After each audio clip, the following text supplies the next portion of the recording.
Srinjoy continues to be with us. We also talk about the lot of, when it comes to this shake-up, seems to be happening within the United States of America. And this is especially when it comes to the removal of their army chief. And this seems to be, as far as Randy George is concerned, who had also served as the vice chief of the army earlier, as a senior military, when it comes to the top rung of the military, there have been several changes that has now been reported. But Randy George's removal adds to the recent upheaval across Pentagon leadership. However, he had survived an initial round of firings that happened last February, which saw the removal of top military leaders within the United States of America. And at the same time, what we are looking at, Srinjoy, because since then, more than a dozen of top military generals and admirals have either, retired early or they have been removed from their posts. What could be the possible reason for the removal of Randy George?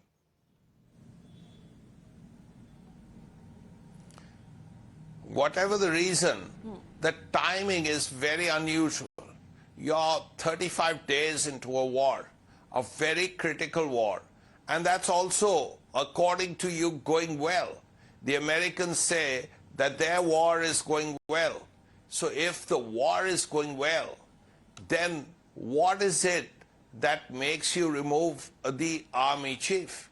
Now, he's a very distinguished soldier. You see his record, Iraq, Afghanistan, 101 Airborne, one of their elite crack divisions. So all of that is there, and he's army chief, former vice chief, and 35 days in the war, you remove the army chief. The question is why? And more important than why is why at this time, 35 days into the war, to remove an army chief is probably a little unusual, especially if the war you claim is going as well as it is. Of course, President Trump has removed people in the past. Yes. We know that early on in this administration, he removed General Brown. Now, General Brown is the equivalent of Chief of Defense Staff. So he's Chairman, Joint Chiefs of Staff in America, the senior most armed forces officer. And he was removed along with many other generals. So this is something that has happened. In the past, in the previous term, President Trump had two very able officers, both retired, in General McMaster, who was National Security Advisor, and General Mattis, who was Defense Secretary. Both had very good ties with India, and both resigned before the term ended. So this is not something that hasn't happened before. Yes. But as I said, the timing of it, 35 days into the war, is really something that will make people ask questions. Absolutely, because this announcement itself has been made by Pete Hegseth.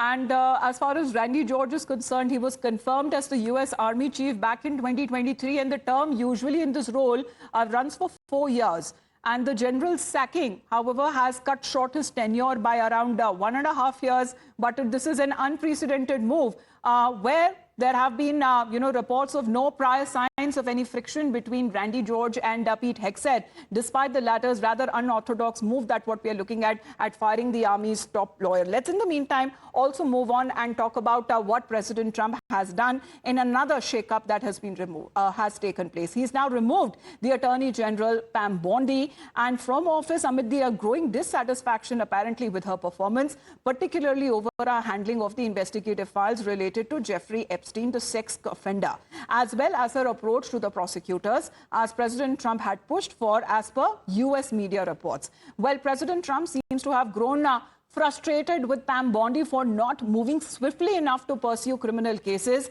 against his political critics and adversaries, a factor that has further eroded her standing. Well, whatever the reason be here, Srinjoy, because firing of Pam Bondi over the Epstein probe handling seems to have also raised a lot of eyebrows over this sudden removal.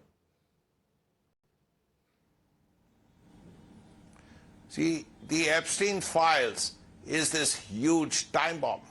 Now, more and more stuff is coming out, and we don't know who else will be involved, what was done, who said what to whom, all of that is there. And this is tons and tons of documents, photographs, videos, all kinds of things. Now, the general belief is, we don't know whether it's true or not, whether it's accurate or not, that President Trump may have been unhappy with the Attorney General for not taking stronger action on Epstein-related cases against his political rivals. As I said, this is just a view that's coming out. This may or may not be the case, but many believe that this is exactly why Pam Bondi was removed, because she wasn't being forthright enough, tough enough vis-a-vis President Trump's rivals, political rivals, and their links with Epstein. So we don't know. We'll have to see what the president himself has to say. Here is someone who is so forthcoming on virtually everything. No, but is he running out of patience and mulling more firings to happen, because the president's frustration has been growing?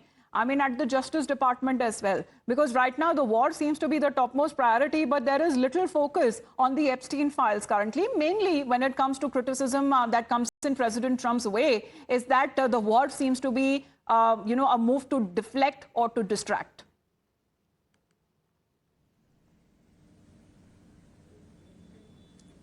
See, at this point, we are 35 days into the war. And this is the priority of a country. If you're fighting a war against, say, 90 million people, and a distance away, a country which has missiles, which has drones, which can fight back, then that is your priority. So at this point, to even remember the Epstein case is also something that makes you wonder. You are fighting a war against Iran, a country of 90 million people. And then in the middle of that war, which you say is not yet over, it is still another So a lot of shakeups and upheavals that seems to have been taking place, but Pam Bondi has been saying that she will work towards her transitioning the office to her deputy, and then she's also excited about her new role in the private sector. However, she's not disclosed the details about her future role.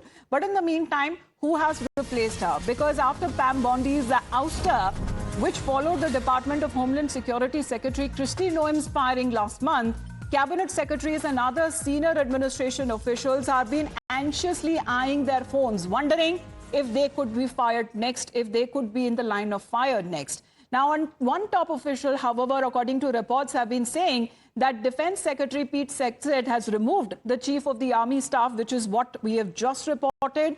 But it is being said that there are active discussions, Srinjoy, about others also leaving the administration, and President Trump has not been happy with their performance. Of course, upon their appointment, President Trump had been praising them. There were some very out-of-the-blue appointments that have also happened when the second Trump administration came to power.